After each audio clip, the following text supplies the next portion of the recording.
Dear learners of NIOS, today we are studying biology, shoot system 2. So, before I start today's discussion, I would like to recapitulate the previous part of it, that is shoot system 1. In that we had studied that the aerial part of the plant is the shoot system, and it is erect, generally goes away from the geotropic pull, and it is towards the sun. The shoot system grows towards the sun. So, these were the qualities and the kind of organs that a shoot system bears are leaves, buds, fruits, and lateral branches, and how we had also discussed how shoot system is different from the roots, not only for the external characters, but also for its anatomy, that is internal structure, right. So, we shall be moving on to the internal structure of the stem. Now, since we understand that the stem and the roots, they too are quite different from each other, and their structure and functions correlate. So, whatever structure the stem bears has its own purpose and function. So, there is always this kind of relationship in most of the living organisms. So, plants are also living, and they have this structure and function relationship. So, the internal structure of the stem can be studied if we cut the stem transversely and observe it under a compound microscope. So, this is the compound microscope, and I am going to cut one section of the stem, and in the laboratory you can always use very fine or new blades to cut the stem and prepare a slide with the help of your teachers. So, for example, I have this stem with me, and we try to cut the section.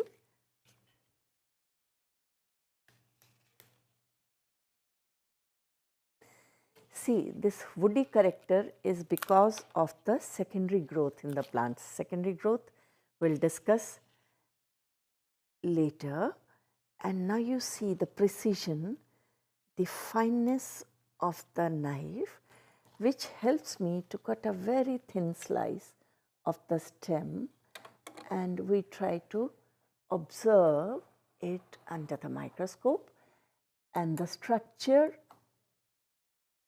generally temporarily it can be observed like this, but generally what we do is we color it with various reagents, and all the tissues which are either hard or soft, they can take up their separate colors.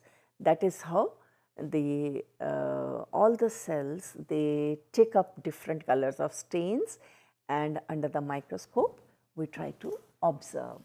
So, in this, when we observe what we are seeing, we have to focus it as per the number of my own eyes focal length, and that is how you also adjust it and set it to the structure we are trying to see. And under the microscope, what we get to see, I will try to talk about it. First, I will show you one picture. This is the picture, and what structures I see under the microscope, they shall be visible on your screen now, and I will try to tell you. This is a diagrammatic diagram and not exact picture of the microscope, of the slide. But with this help, we will try to understand the structure of stem of a dicot plant. So, what we see in the diagram of the slide, first layer, which is labeled as number 1, is epidermis. It is the outermost layer. Then number 2 is the hypodermis. Hypodermis is the few cells which are thin layered, and they are below the epidermis. So, epidermis is the outermost covering, and scales you are seeing, they are multicellular hair-like projections which are called scales. You remember, in case of roots we have unicellular hairs, but in case of stem we have multicellular. You can see the division of cells, and so many cells make one scale. Then number 3 is the general cortex or the soft tissue or the parenchyma. Then number 4 is endodermis. Endodermis marks the special layer which demarcates the outer portion from the inner vascular structures. Endodermis generally has thick wall, and there are few cells which have thin wall. They allow the passage of fluid from them. So, number 5 is sclerenchyma, the hard bast. Number 5, look at it specially because the cells appear darker here in the diagram, and actually the reason is the wall is very thick. So, they provide a stronger structure and cover for the delicate tissue beneath, and the delicate tissue beneath, number 6 is phloem, and number 7 is the cambium, which has the meristematic activity of forming new cells in the secondary growth of the plant. And number 8 is number 8 and 9 both are actually xylem, and number 8 is metaxylem, the older xylem vessels and tracheids actually, and number 9 is the protoxylem, that means the fresher xylem vessels, all right, tracheids. So, number 10 is the wood parenchyma, which is at the center, and that makes the pith of the stem. So, the girth of the whole stem is given by the pith. It is the soft tissue which is central in position in the stem.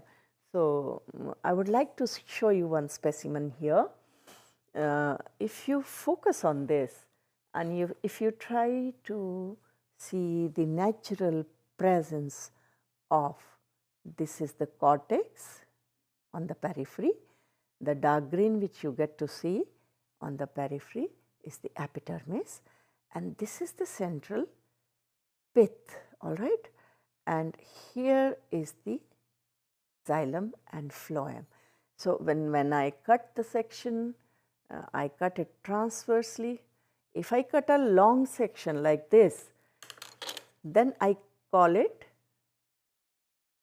vertical section, all right. Can you see the vertical section, how I cut it? It is like this, okay. So, if I cut it like this, then it becomes the transverse section.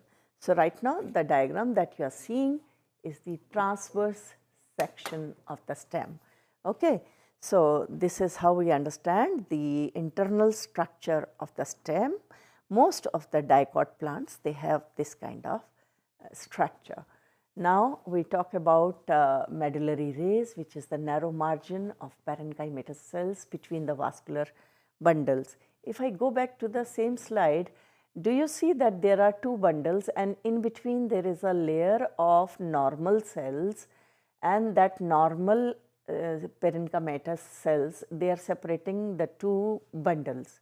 So, this particular parenchymatous layer of cells between the vascular bundles is called medullary ray, all right. So, medullary rays are the narrow regions of parenchymatous cells in between the vascular bundles. Next, last is the pith. I showed you pith in the sample.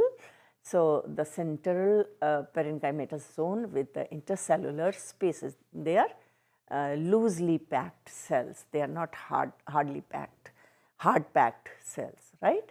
So, now let us move to the monocot stems. You understand the difference between dicot stem and a monocot stem.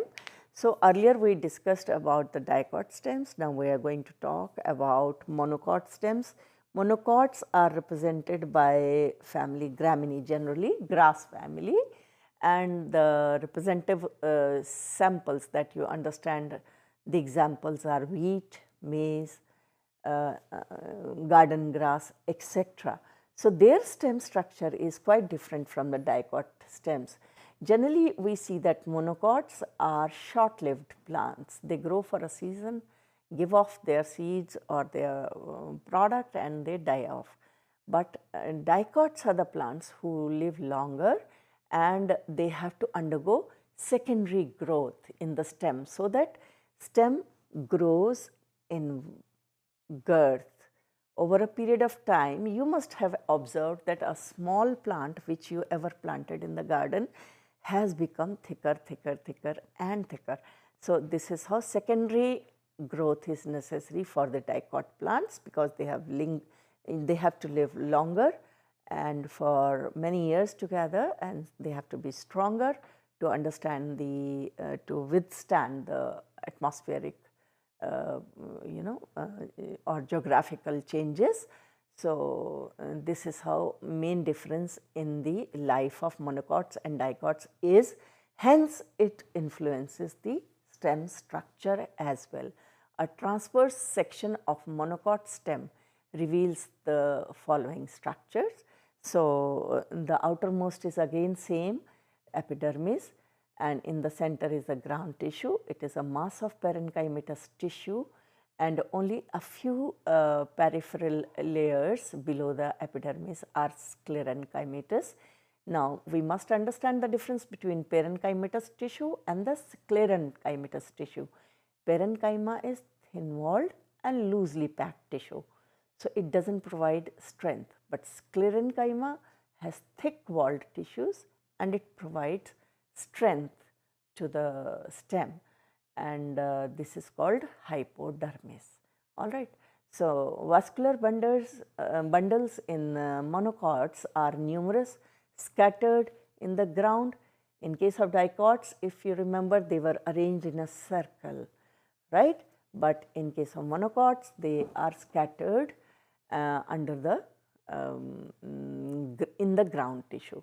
So, each bundle has its own qualities. They are collateral and closed.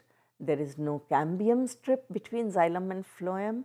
You remember, cambium is the special tissue which has ability to divide the cells. So, now since monocots do not need secondary growth, so they do not have much of cambium between xylem and phloem. So, all right. So, endark xylem and xylem occurs in the form of letter Y, and the inner most protoxylem is disintegrate to form a water cavity, so that the conduction of water in the stem becomes a easier thing for the plant. So, we'll see this diagram now, and you can make out in the very first diagram, which is labeled as A. It has so many vascular bundles spread in the ground tissue, and if you look at the figure B, you can further see a bigger version of it, magnified stem TS of the monocot, and in this you are able to see a little bit of nature of the cell wall and the kind of tissue involved. And in diagram C, if you see, there are metaxylem, there is protoxylem and Y-shaped arrangement of the xylem. Then there are companion cells and sieve tubes which represent phloem. Sieve tubes are a component of phloem tissue, and the bundle sheath which is called sclerenchymatous in nature. Now, you understand sclerenchymatous, I already told you. So, secondary growth, why now let us move on to why secondary growth in the stem is required. I already told you that plants with age, they need to add strength to the stem, so that the stem can bear, or the tree or the plant can bear the pressures of air and other atmospheric like rains and typhoons and Hence, they have to be stronger and keep the plant upright for many years. Hence, the secondary growth is required. This is why you can see that very tall trees can withstand strong winds and lashing rains without falling down. But monocot plants like wheat, rice, maize and grasses, they get easily washed off because of there is no secondary growth in their stems. So, you get to hear that if there is heavy rain in the wheat crop, then there is lot of loss happening, and farmers are really suffering that loss, because monocots have weak stems and they fall down because of the rains, hence this loss. Let us move on. The activity of the vascular cambium from the secondary vascular tissue is as follows. The strip of the cambium is in the vascular bundle, it is called fascicular cambium. They are the cells having power to divide. Then now see this diagram, you can easily understand from this. Figure A, you can see a dicot stem and vascular bundles arranged in the form of a ring in figure A. In figure B, second stage has come, where the cambium cells, they join from the medullary rays, in between they grow out and they meet the next this layer. And in the third figure C, if you see, there are a lot of medullary rays and secondary xylem which is cut out with the help of fascicular cambium. A new xylem is cut out and new phloem is cut out, and this is how stem gets good range of strong tissue. And outside near the cork or the bark, as you see in this case, I would like to show you this plant. The outer surface which you are seeing, this is the phloem, and cork, it is generally, it has outer layer also has meristematic activity, and it adds on cork tissue. Now, when you visit a kikar plant or bhojpatra, then you see that the bark outside tissue can peel off like layers of paper, and that is used as in olden times it was used as paper to write down on. So, this is how internal growth and the external growth, secondary growth adds strength to the stem. Let us move on to lenticels are the breathing holes in the outer cork layer, and phallogen, phalloderm and phloem together constitute the periderm or the cork tissue, which we discussed outside. Due to internal increase in the thickness, the periderm replaces epidermis and becomes protective in function, and it is very strong. It is really protecting the stem. All the dead cells lying outside the active phallogen, they constitute the bark. So, do you know dalchini, which is a very famous condiment? It is a bark, and so many other spices are actually obtained from the barks of certain trees. Barks of certain trees are used as medicine as well. So, well, let us move to the TS of an old stem, and a portion has been enlarged, and just have a look and then we will move forward. So, I want you to focus on bark. Can you see number 1 point, which is called lenticel? Lenticel is the breathing area of the bark. Here the cells are thin walled and gaseous exchange can happen, and below that is the epidermis and then the cork cambium. So, all these make up the cork. All right. So, inner structures we have already explained, how metaxylem and secondary xylem is cut, and how the tree stem or the girth grows over the years. So, let us move on to the leaf. Leaf is the flattened and expanded lateral appendage of the stem or the branch which develops from its nodes. We had already discussed what are nodes and what are internodes. So, leaf generally grows on a node. It originates from leaf primordium formed by the shoot meristem. See, if you remember, shoot has its cells on the apex which has meristematic ability. Meristematic ability means they are capable of division and they bear a bud in its axil called axillary bud. From here the leaf develops, all right. So, if you remember, I have shown you this kind of sample where you had seen these are the buds, special buds, and in this such big leaves in due course of time will be formed, all right.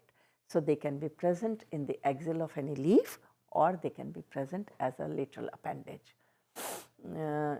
So, what are leaves? Actually, leaves are the important physiological processes of photosynthesis is carried on in the leaves, and the transpiration and respiration also is done in the leaves. So, besides protective axillary buds, leaves can get modified into certain structures for the storage of food, water, climbing up for the weak stems if you remember, and vegetative propagation. For example, I had discussed adrak or the ginger if you remember.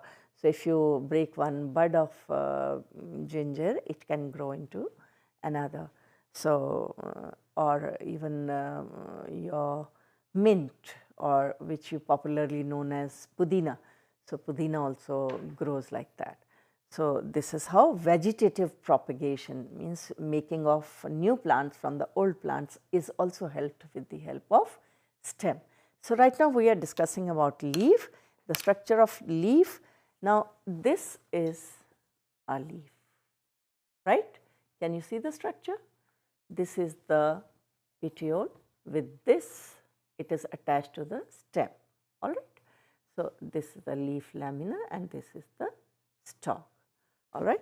So, the leaf base, I will show you in another plant in which leaf base is very specific, all right. Can you see this? This is the leaf base. With the help of this leaf base, this is a rose leaf and this is the leaf base. This is how it is attached to the plant, okay. So, now we will move on to the petiole. This is the petiole. It is the stalk of the leaf. Leaf can be petiolate or without even this stalk. So, such leaves which do not have petiole or the stalk, they are called sessile. Have you seen some leaves directly coming out of stem like this? So, they are called sessile, all right. So, in monocots also sessile leaves can be there. The petiole may get modified and they swell up, for example, in certain plants for floating, they become like orange and filled up. So, these are the, now let's move on to the second feature of the leaves, whereby you are seeing not just green, but there can be many other colors of the leaves, but they all help in performing photosynthesis, which is the main function of the leaf. Now, let us focus on the leaf tips. If you see leaf tips, so leaf tips can be different, and let us see some of the leaf tips. This leaf has one kind of tip, this has another kind of tip, this leaf has another shape, some different one, and this is serrated like this. So, now you see that leaf can have different morphological appearances along with the various modifications for functions, and leaf blade or the lamina is the green and thin flattened part of the leaf, and on that veins and veinlets transverse through its surface. Can you see this leaf? This is the main vein. Can you see the main vein and the side branches?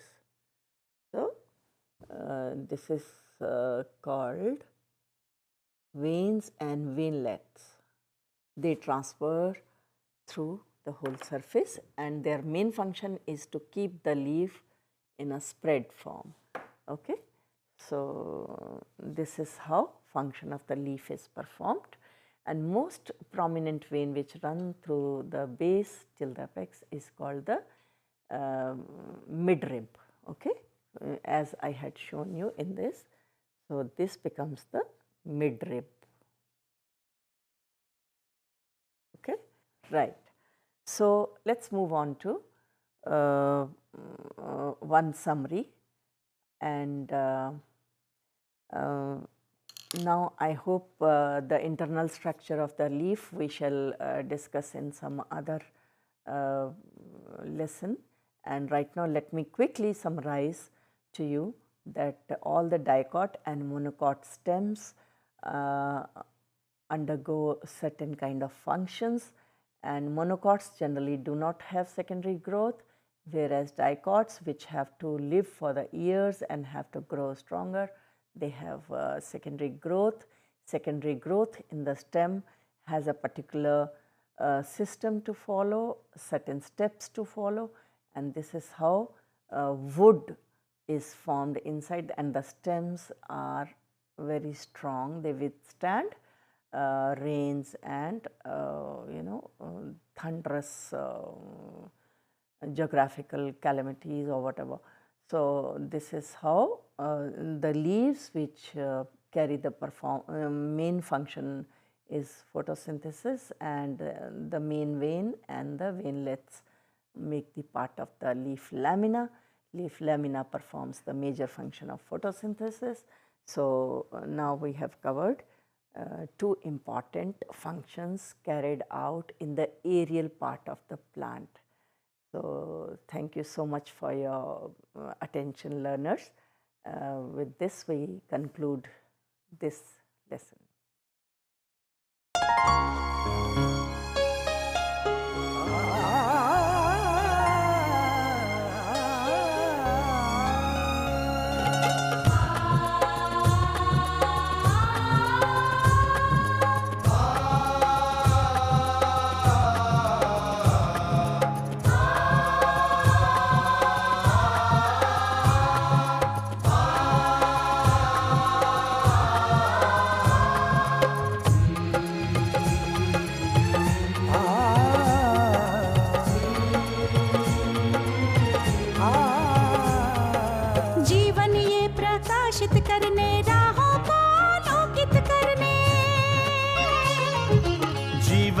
प्रकाशित करने राहों को आलोकित करने, हम अपना दीपक स्वयं बने, हम अपना रास्ता स्वयं चुने, हम अपना दीपक स्वयं बने, हम अपना रास्ता स्वयं चुने। जीवन ये प्रकाशित करने राहों को आलोकित करने,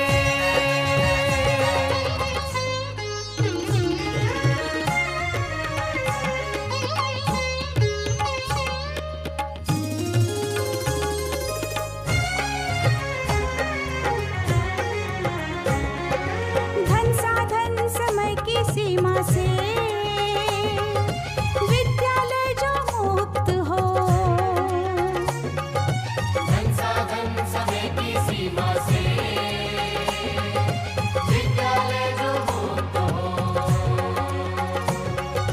कभी पढ़े हम कहीं पढ़े वे विषय की लोच से युक्त हो, कभी पढ़े हम कहीं पढ़े वे विषय की लोच से युक्त हो। मित्रों हम उठे और जागे, मंजिल आने की ध्वनि सुने हम, अपना जीवन स्वयं बने हम, अपना रास्ता स्वयं चुने। जीवन ये प्रकाशित करने, राहों को आलोकित करने।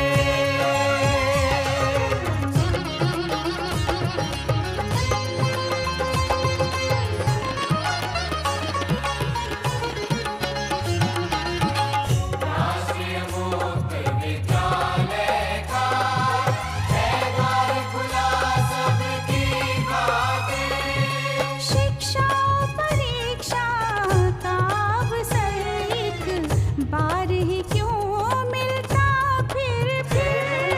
शिक्षा और परीक्षा का अवसर एक बार ही क्यों मिलता